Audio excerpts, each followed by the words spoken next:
Sound Game in the Zoo by Donabel H. Magararo. It's Teresa's much-awaited day. It's her 7th birthday. Her nanay and tatay promised that they would go to Laguna Wildlife Park and Rescue Center, a zoo at La Vista Pansul, Calamba City.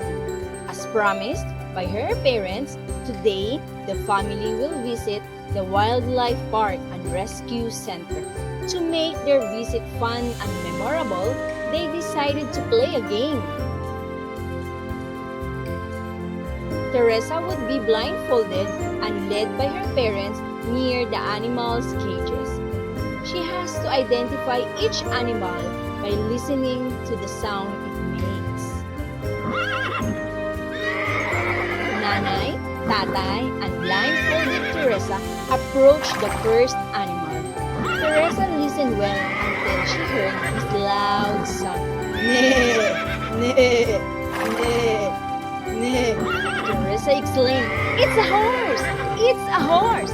She got it right. It was Wildlife Park's newly adopted pony named Corona. Nanay replaced Teresa's blindfold and they went on to the next. The birthday girl listened carefully until she heard this loud sound. Grunt, grunt, grunt, grunt. "Oh, what is that?" she asked.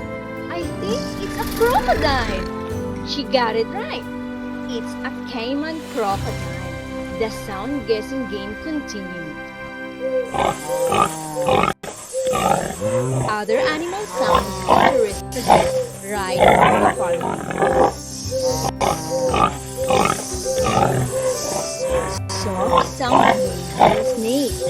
Oink, oink, oink, oink, oink. Loud sound by the wild beast.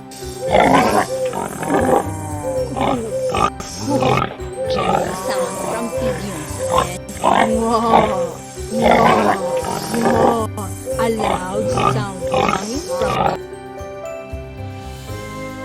Teresa's family had a great day at the Wildlife Park. It was an unforgettable adventure and a birthday celebration that is worth the wait.